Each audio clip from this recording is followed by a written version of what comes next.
Assalamualaikum warahmatullahi wabarakatuh.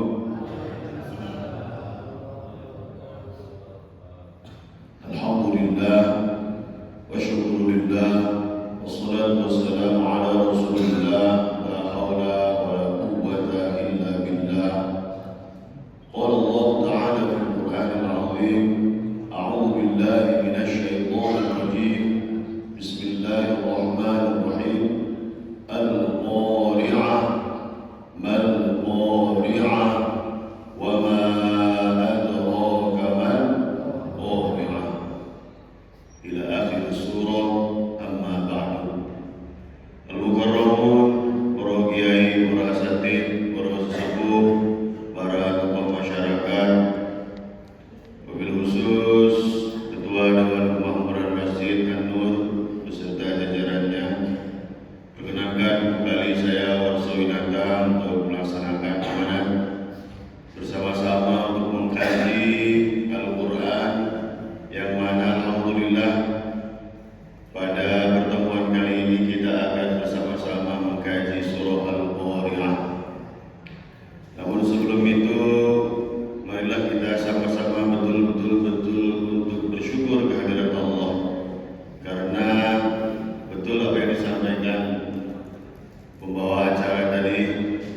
Beliau menyampaikan betapa beruntungnya kita sesungguhnya, karena kita diberi kesempatan oleh Allah untuk mempelajari Al-Quran. Yang disampaikan beliau tadi hadis bahwasanya Rasulullah bersabda, khairukum man ta'allama al-Quran wa 'allama. Sebaik-baik kamu adalah yang mempelajari Al-Quran dan mengajarkannya atau mengamalkannya. Ini bukan hanya belajar membaca. Belajar membaca saja itu sudah sangat mulia sekali. Apalagi kita belajar untuk mengkaji isi dari Al-Quran. Ini adalah kesempatan bersama kita yang luar biasa. Allah berikan kesempatan ini untuk kita semuanya, wabil khusus saya pribadi, apalagi khusus di Masjid An-Nur ini. Saya harus mempersiapkan slide yang luar biasa. Ini termasuk pembelajaran buat saya, karena biasanya kalau kuliah subuh tinggal ngomong saja, dan di sini alhamdulillah saya belajar untuk membuat presentasi yang mohon maaf apabila banyak kekurangan karena waktu yang sangat terbatas di berbagai kegiatan di pesantren dan pondok. Hadirin yang dimuliakan Allah, setelah kita membahas surat At-Takatsur di 2 minggu yang lalu, kita sekarang fokus kepada beberapa surat yang surat-surat ini akan menggambarkan tentang orang-orang yang lalai, orang-orang yang sudah digambarkan di dalam surat At-Takatsur, orang-orang yang lalai dalam dunianya, wal asri, orang-orang yang lalai terhadap waktunya, al-humazah, orang-orang yang lalai terhadap dirinya, terhadap lisannya. Allah kemudian setelah menggambarkan itu bagaimana kelalaian manusia, kemudian Allah ingin menunjukkan kepada kita dengan 3 surat yang luar biasa berturut-turut, yaitu Al-Qari'ah, Al-'Adiyah, dengan Al-Zalzalah. 3 surat ini adalah 3 surat yang sama-sama ingin menggambarkan tentang hari kiamat. Jadi 3 surat ini yang akan kita bahas. Jangan bosan-bosan, karena Al-Quran bukan karya ilmiah. Kalau karya ilmiah, kalau ada sebuah tema diulang, itu bukan karya ilmiah. Banyak pasti profesor doktor di sini. Kalau karya ilmiah itu tidak boleh ada pengulangan. Tapi di dalam Al-Quran begitu banyak pengulangan, tapi luar biasanya walaupun ada pengulangan, tapi di dalamnya selalu saja ada pengetahuan baru. Temanya memang sama tentang hari kiamat. Al-Qari'ah itu hari kiamat, Al-'Adiyah itu hari kiamat, Al-Zalzalah itu hari kiamat. Tapi nanti setelahnya ada hal-hal yang berbeda satu sama lainnya. Oleh karena itu hadirin yang dimuliakan Allah,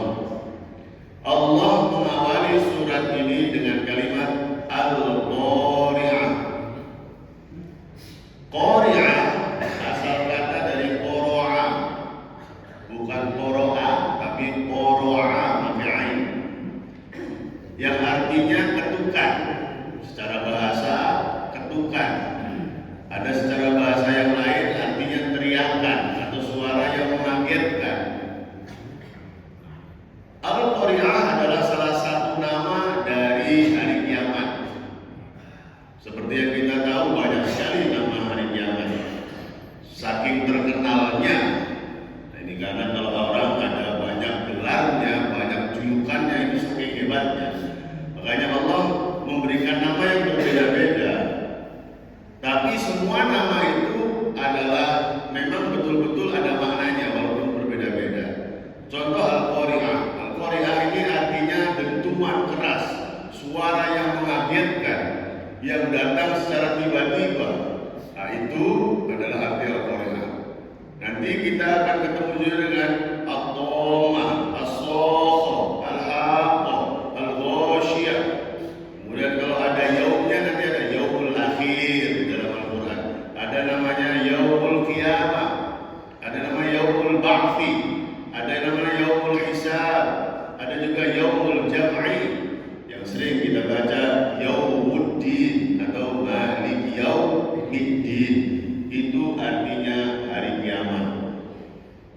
Oleh karena itu hadirin yang dimuliakan Allah, ternyata kita ini apabila kita paham betul apa yang kita baca di dalam sholat, kita sebetulnya terus diingatkan tentang kiamat. Hati-hati dengan kiamat. Malik yaumiddin, Allah yang menguasai hari kiamat.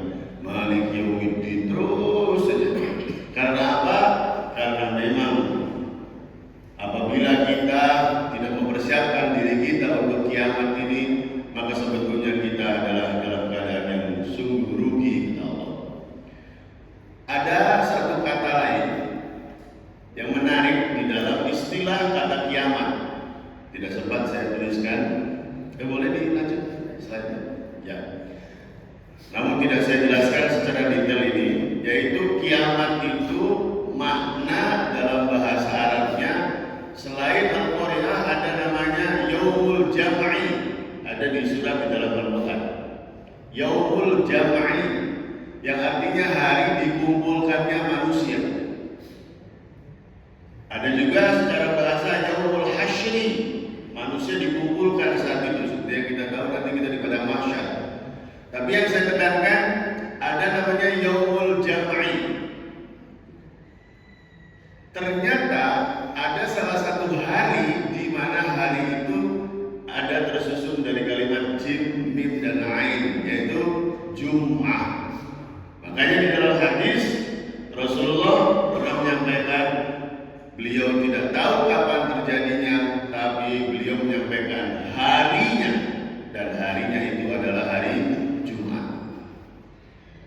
Oleh karena itu hadirin yang dimuliakan Allah, selain kita membaca Yaumiddin setiap hari bahwasanya nanti kita akan bertemu dengan hari kiamat, setiap hari kita diingatkan, ternyata setiap minggu juga kita sebetulnya diingatkan bahwasannya ketika hari Jumat kita berbondong-bondong ke Masjid An-Nur ini untuk bersama-sama sholat Jumat, dan sebetulnya itu juga sebagai pengingat kita seharusnya bahwasanya kita akan sama-sama berbondong-bondong datang dalam satu masjid, dalam satu tempat, dan itu adalah yaumul jam'i. Oleh karena itu hadirin, ini begitu banyak Allah mendesain kita untuk agar ingat terus tentang kiamat ini, agar terus memperhatikan bagaimana proses nantinya kita itu terus diingatkan terus. Hari-hari kita diingatkan, bahkan berkali-kali kalau kita paham baca Yaumiddin. Setiap Jumat kita juga diingatkan bahwasanya kita untuk laki-laki khususnya mengingatkan diri kita untuk bahwasanya ada namanya Yaumul Jam'i. Oleh karena itu hadirin yang dimuliakan Allah, Al-Qari'ah ini adalah tema yang akan terus kita temukan di dalam Al-Quran. Jangan bosan-bosan, jangan pernah merasa bosan terhadap apa yang Allah sampaikan tentang Al-Qari'ah ini, karena ternyata seperti hanya kita mengajari anak-anak kita, satu kali kadang-kadang nggak masuk,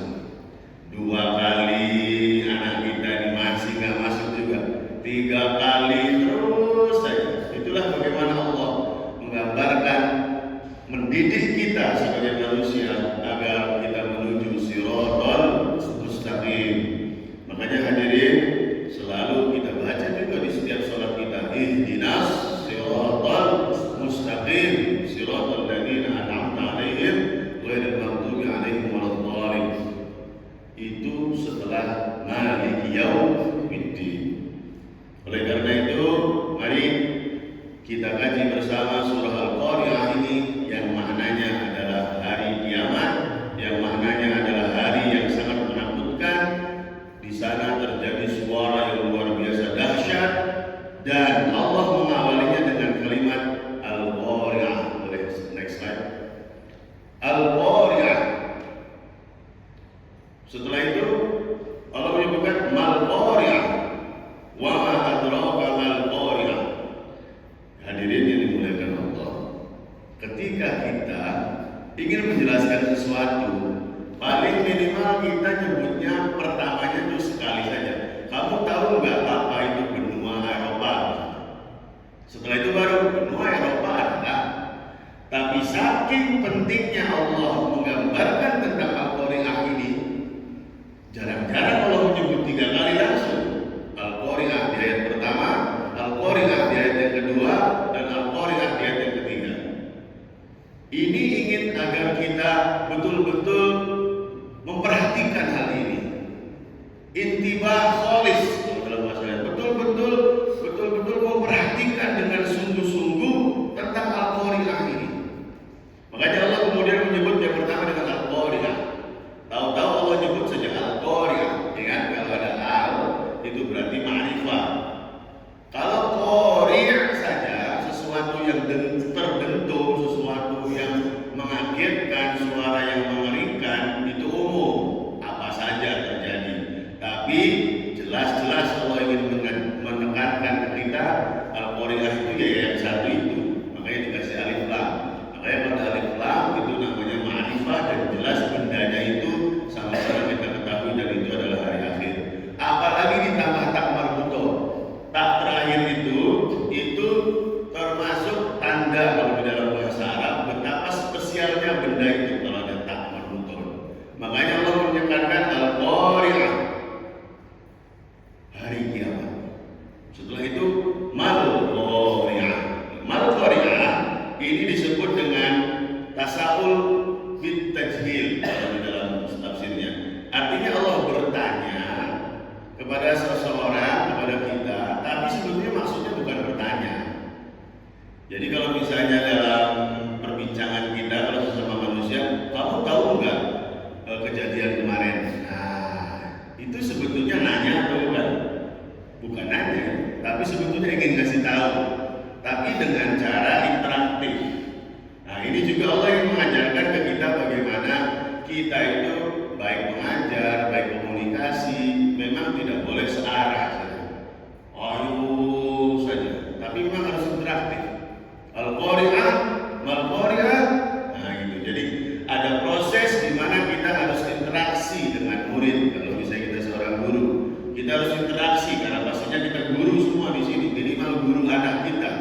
Makanya tidak diperkenankan apabila diambil dari konsep ini, kita harus terus memberikan ma'rifah, kemudian kita juga harus interaktif.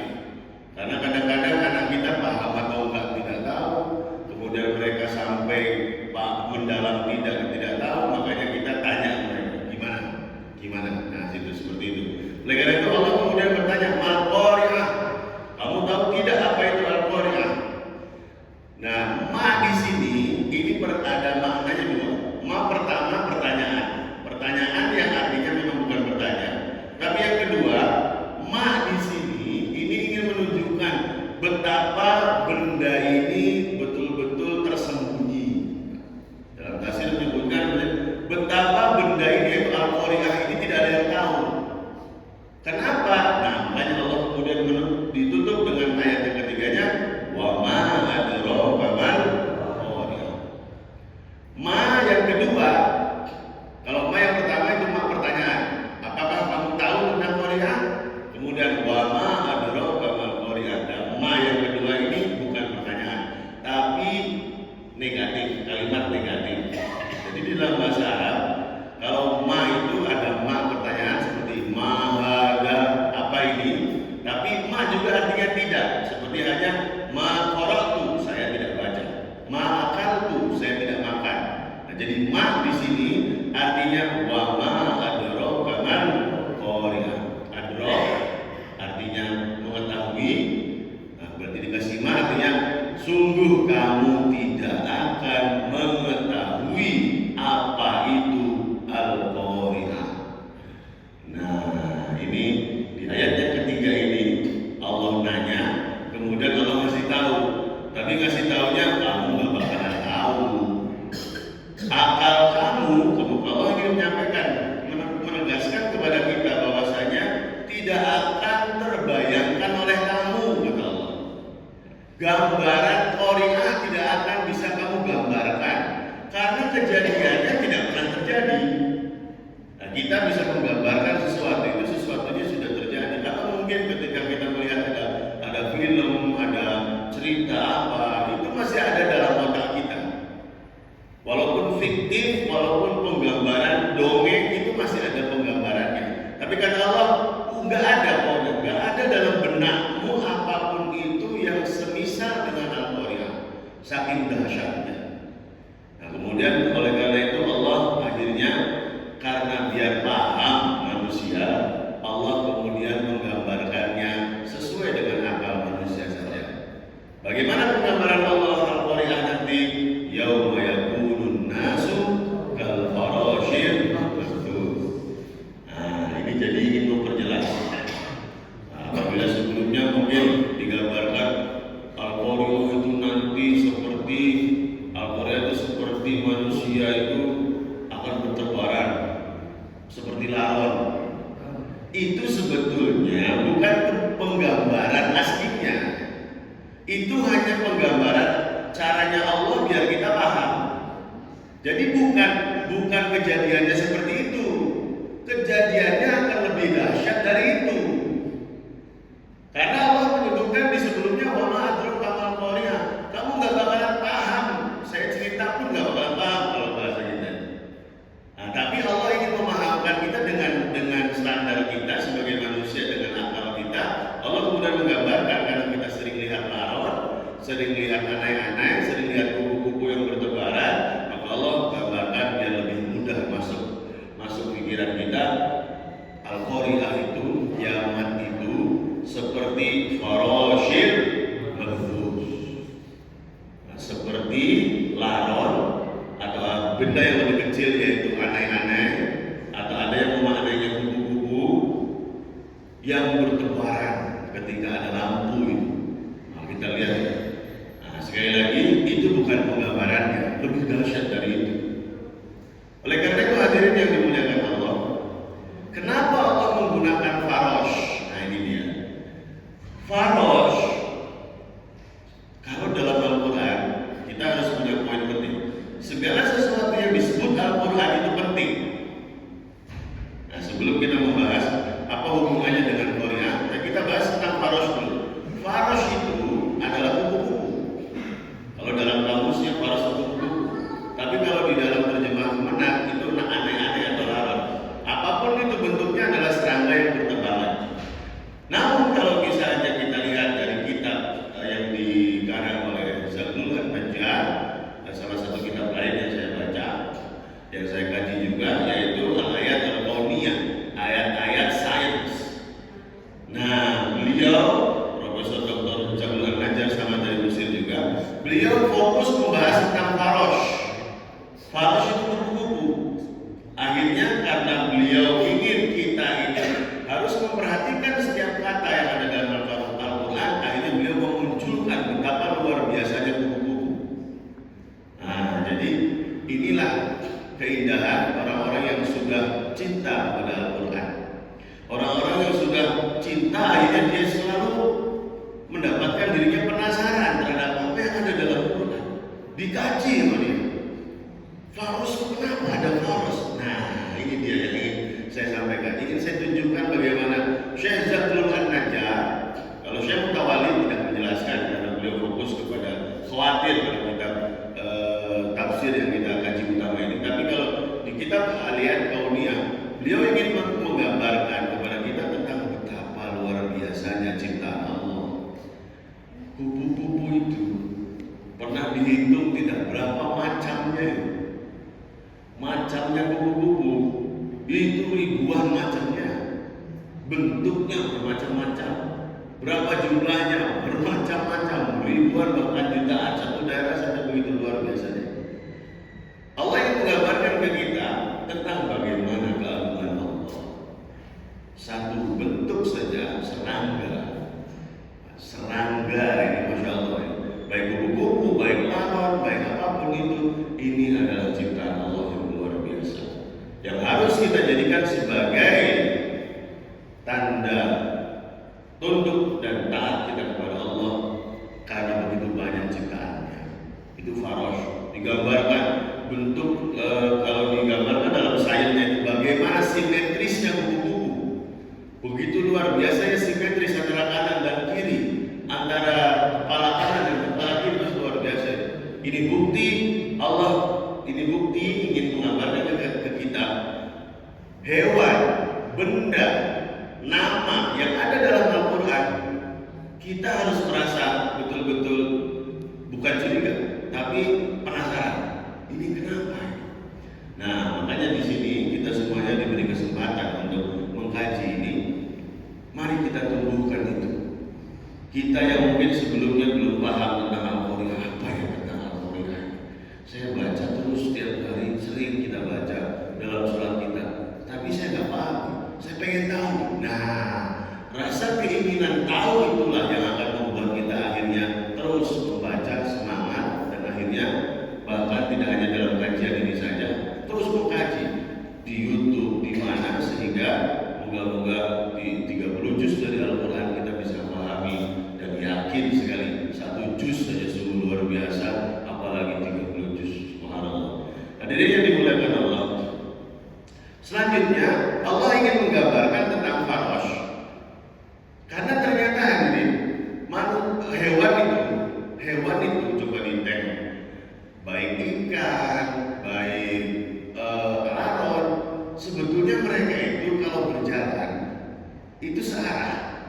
Ini menurut saya jadi ternyata hewan itu kalau berjalan berkelompok itu selalu searah, bukan berantakan, itu bukan searah. Nah, Allah ingin menggambarkan yang biasanya searah, ketika ada cahaya langsung berantakan.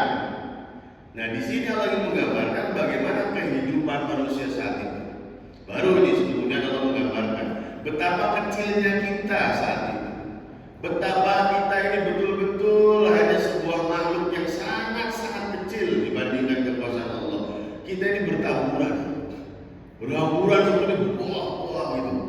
Ya kalau misalnya kita lihat di kejadian-kejadian perang yang ada bom, kemudian orang terlempar, beberapa orang itu paling beberapa orang, atau dalam film-film superhero yang ada orang yang terlempar sekian orang, ini mah seluruh orang. Jadi kalau bayangkan kalau satu zaman saja kita 9 miliar, kiamat kita nggak tahu tahun berapa, bisa jadi itu lebih banyak lagi dari zaman sekarang pastinya, 10 miliar lebih bahkan 20 miliar itu bertebaran. 10 miliar orang bahkan 20 miliar orang bertebaran, itu bayangkan betapa kita itu sungguh luar biasa. Pertanyaannya adalah, terus kita posisinya di mana nih? Kan kita sudah nggak ada realitas. Insya Allah ya kita tidak ketemu dengan kiamat, insya Allah.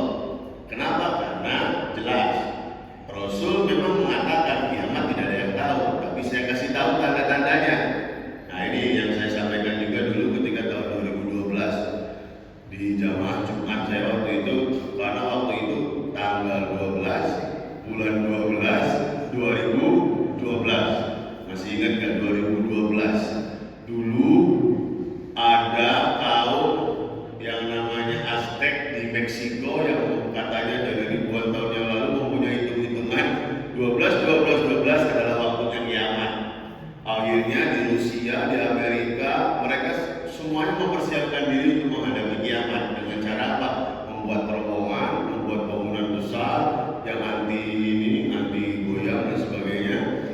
Masya Allah, itu 12 masih apa ya? 12 itu ramai sekali. Kenapa? Karena mereka mempercayai hitung-hitungan itu. Kalau kita umat Islam bagaimana menghadapinya? Apakah percaya atau tidak akan terjadi kiamat kapan? Kita kembali kepada Rasul. Memang tidak ada yang tahu kapan terjadinya, tapi Tapi Rasul sudah ngasih tahu tanda-tandanya. Kalau tanda-tanda yang besar belum ada, berarti kemungkinan besar kiamatnya masih belum ada. Tapi jangan berpikir tenang aja kiamat belum ada, itu kiamat kubro. Kita menghadapi kiamat kita masing-masing, yaitu kiamat sugro. Ya, kematian kita itu adalah kiamat kita. Karena setelah kita menghadapi kiamat kita itu kiamat sugro atau kematian kita, ya sudah, kita tinggal nunggu kiamat kubro dan kita tidak bisa ngapa-ngapain. Kita hanya di dalam kubur. Apabila baik di dunianya, ya sudah, dalam kubur kita enak, atau sebaliknya. Oleh karena itu hadirin, Farashil Mabthus ini menggambarkan manusia-manusia yang bangun dari kuburan. Nah, kalau tadi penggambarannya mungkin kita awalnya kan hanya bagaimana kiamat itu, manusia berterbangan itu yang hidup. Terus yang mati gimana? Yang sudah nggak ada. Nah, mungkin kita ini kita muncul nih, tengel, kalau bahasa bodenya tengel, ini keluar satu-satu dari kuburannya. Nah, pernah saya ditanya tuh, Ustaz, kalau misalnya orangnya itu matinya di laut, gimana Ustaz? Kalau matinya di laut, apakah kemudian muncul juga dari kuburannya? Tetap. Maksud dari hatta mutakatur hatta zurduul makobir itu bukan mati kubur. Jadi manusia yang kalau misalnya nggak ada kuburannya, saking lamanya di bumi, kemudian mungkin dia terbakar, itu hanya istilah jasad saja, tapi tetap ruhnya ada. Makanya ruh semuanya akan dibangunkan. Nah, ini dia Farashil Mabthus, itu maksudnya manusia bangun dan dia bingung, mana ini? Aduh, bingung. Itu bayangkan, kita udah sekian ratus tahun di alam kubur, kemudian kita bangun bingung gitu. Mana anak saya, mana bapak saya, mana kakek saya, mana ini kawan saya dulu di DKM, mana ini kawan dulu di Jawa, udah bingung itu. Akhirnya saking bingung, ada lari ke kiri, lari ke kanan. Nah, itu maksudnya Farashil Mabthus. Jadi berantakan. Orang dihidupkan sekian triliun dalam satu waktu, kemudian mereka nggak ngerti mau kemana, bingung bagaimana. Itulah keadaan kita. Masya Allah. Tapi ternyata Allah menggambarkan lagi yang luar biasa. Yauma yakunun nasu ka farashil mabthus wa takunul jibalu kalaihnil manfush. Dan saat itu bayangkan gunung-gunung bertebaran, berhamburan. Bayangkan setiap hari kita melihat Gunung Ciremai, salah satu gunung besar, tapi bukan yang terbesar. Gunung besar itu sebesar itu berhamburan. Bayangkan, bukan hanya meletus, bahasanya itu manfush, bukan meletus, itu berarti terbang. Manusia yang kecil saja sudah digambarkan seperti tadi. Ini gunung sebesar itu berterbangan, saking dahsyatnya. Makanya kalau misalnya ada beberapa orang yang meyakini kalau kiamat itu kayak tadi 2012 itu kan, disangkanya kiamat itu hanya di permukaan bumi, sehingga mereka membuat hotel di dalam bumi. Ada itu, Masya Allah, sudah disusun ininya, harganya setiap hari berapa untuk persiapan kiamat tahun 2012. Ingat sekali itu, karena mereka menyangka bahwasanya kalau kiamat itu ya di permukaannya saja. Padahal sebetulnya nanti kalau kita membahas di surat yang lain, ardu dakkan. Jadi bumi itu dakka itu apa? Nabrak. Jadi bukan kejadiannya mau meletus kemudian kita hidup lagi di bumi, ini bukan. Itu dibentur-benturkan kita itu, antara bintang dengan bintang, bumi dengan planet-planet lain itu dibentur-benturkan. Nanti kita akan bahas itu di ayat-ayat selanjutnya. Disebutkan bahwa kiamat itu wal-ardu dakkan, dibentur-benturkan oleh Allah. Itu saking dahsyatnya. Oleh karena itu kembali kepada Al-Qur'an, Allah yang menggambarkan betapa benda yang paling besar yang kamu tahu kata Allah yaitu bumi hancur ketika hari itu.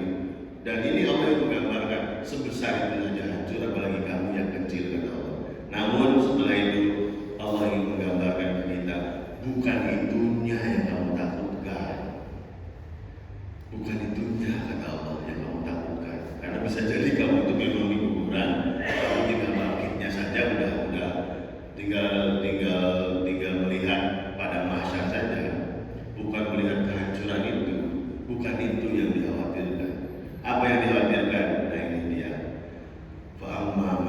thaqulat mawazinu fahuwa fi 'ishatin radiyah. Amma man khaffat mawazinu fa ummuhu hawiyah.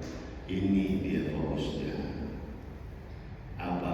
Kembali kepada kita menghadapi itu. Kita nggak mungkin mampu menghadapi Al-Qari'ah itu.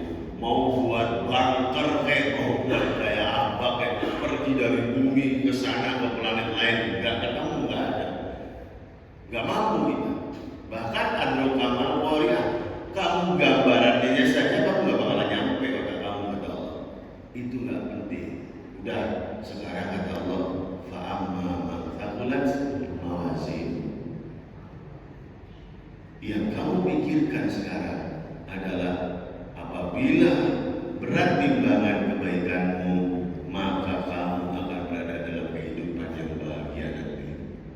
Wa man khaffat, sedangkan kalau kebaikanmu lebih ringan, kalah beratnya sama keburukanmu, maka hidup kamu akan sengsara di hawiyah. Hadirin, 4 kalimat ini ingin menggambarkan ke kita betapa Allah itu sangat sayang ke kita. Kaedahnya masuk surga itu apa berarti? Kaedahnya masuk surga itu apa? Apakah tidak punya dosa? Kalau kaedahnya atau syarat masuk surga tidak punya dosa, masuk neraka semua. Betul ya? Makanya di sini disebut kalau kebaikanmu lebih banyak dari keburukanmu. Nah, ini dia kuncinya. Jadi Allah tahu kita itu memang banyak dosanya. Allah tahu kita itu banyak lalainya.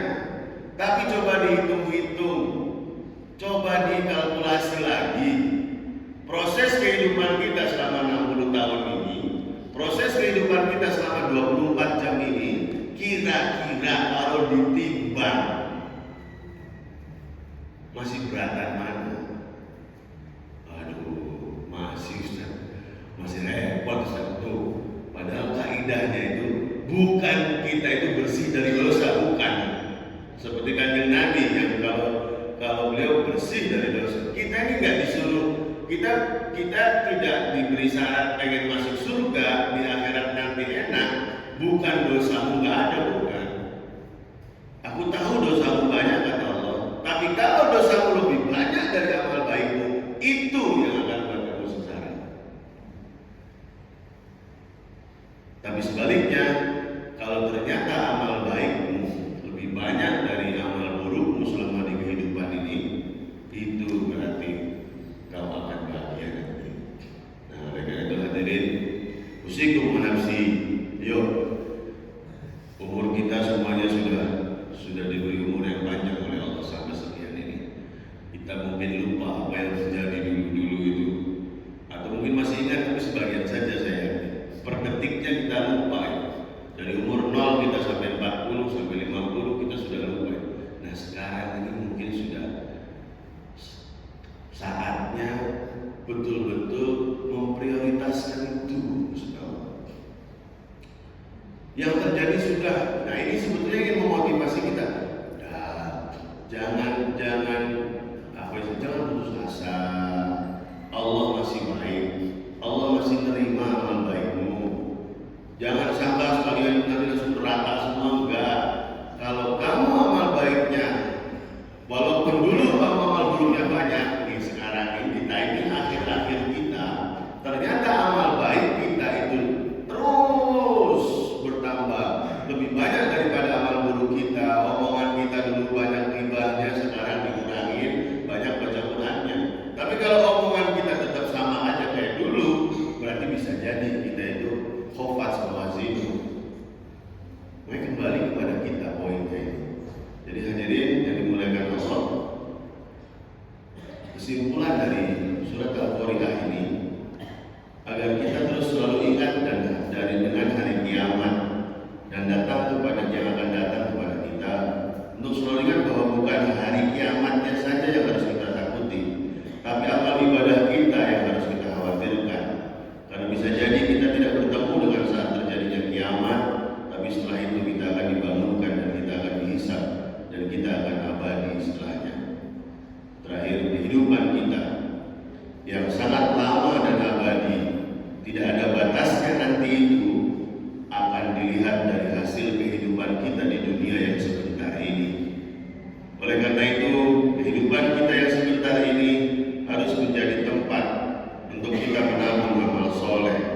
kita untuk menghadapi kehidupan yang sesungguhnya, yaitu kehidupan yang abadi, tidak ada batas waktunya. Karena itu hadirin, usikum wa nafsi, saya menasihati pribadi saya dan semuanya, yuk kita jangan sampai lalai seperti yang kita sampaikan di Al-Habib. Kita lalai terus sampai lupa bahwasanya nanti semuanya akan dihisab oleh Allah. Tidak ada hakim yang saat itu kecuali Allah. Tidak ada hal yang disembunyi-sembunyikan seperti dalam pengadilan di dunia. Semuanya terbuka jelas oleh Allah. Bahkan nanti di surat Al-Adiyat, wa hussila ma fis sudur, dalam hatimu pun akan Allah tunjukkan kepadamu. Jadi dosa tangan kita pasti, tapi dosa hati pun kata Allah akan ditunjukkan kepadamu. Masya Allah. Oleh karena itu usikum wa nafsi, ayo sama-sama Al-Qari'ah ini pengingat buat kita semua untuk terus memperbaiki diri, untuk terus meningkatkan ibadah. Belum ada yang terlambat. Tidak ada yang terlambat. Tidak ada yang terlambat. Terus jangan nyerah, karena Allah tidak memberi syarat masuk surga itu orang yang bersih suci dari dosa, bukan. Tapi yang masuk surga adalah orang yang kebaikannya lebih banyak dari keburukannya. Yuk kita terus tingkatkan. Mungkin kita punya dosa dulu ketika kita muda, banyak maksiatnya, banyak dosanya, banyak dolimnya, tutupi sekarang ketika kita masih hidup. Tapi ada satu yang tidak bisa diampuni oleh Allah, yaitu dosa kepada sesama. Ketika kita punya utang, maka itu akan menjadi dosa kita yang dibawa sampai akhir kita. Kita minta ampun kepada Allah berdarah-darah pun tidak bisa mengampuni apabila orang yang kita dolimi tidak mengampuni kita. Oleh karena itu, apabila mungkin dalam proses kehidupan kita di akhir-akhir ini, kita mengingat dulu ada hak orang lain yang pernah kita ambil. Apabila kita ingat dulu ada uang orang lain yang kita pakai, atau bahkan mohon maaf, ada uang umum yang kita pakai, baik dari keuangan perusahaan atau keuangan organisasi yang kepakai oleh kita, maka itu tidak bisa diampuni oleh Allah kecuali kita meminta maaf kepada organisasi tersebut atau kepada orang-orang tersebut. Kalau misalnya ternyata kita lupa berapa jumlahnya, lebih baik ditambah jumlahnya. Atau kalau misalnya kita tidak ketemu orangnya secara pribadi, cari anak-anaknya. Apabila betul-betul tidak ketemu, insya Allah itu akan dimaafkan apabila kita sudah bawakan ke masjid saja.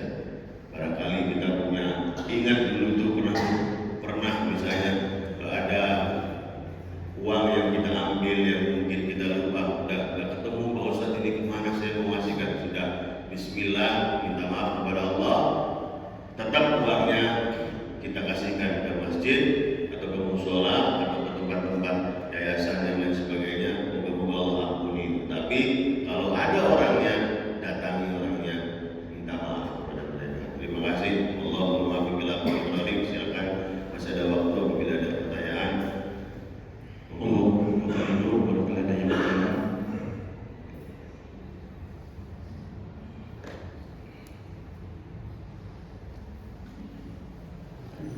Kayaknya sudah jelas, alhamdulillah, sehingga kita tidak perlu melanjutkan lagi.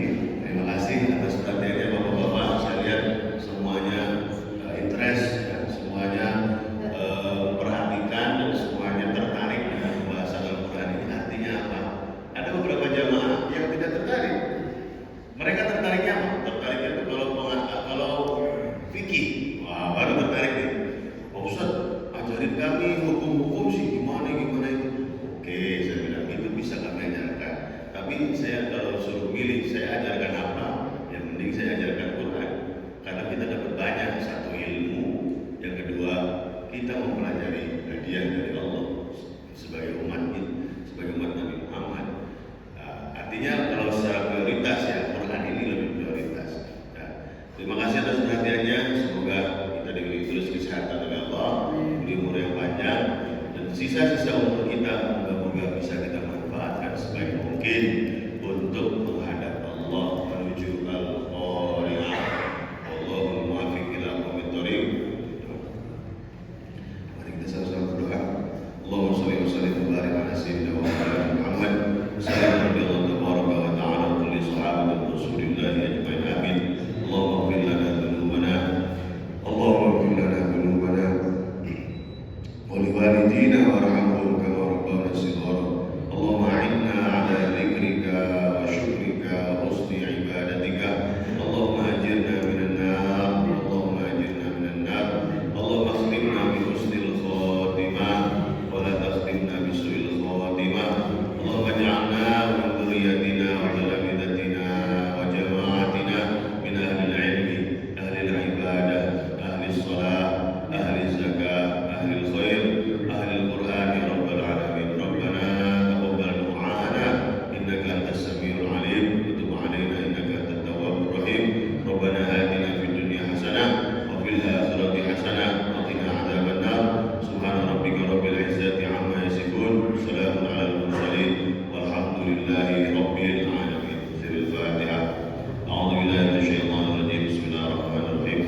الدين إياك نعبد وإياك نستعين اهدنا الصراط المستقيم صراط الذين أنعمت عليهم غير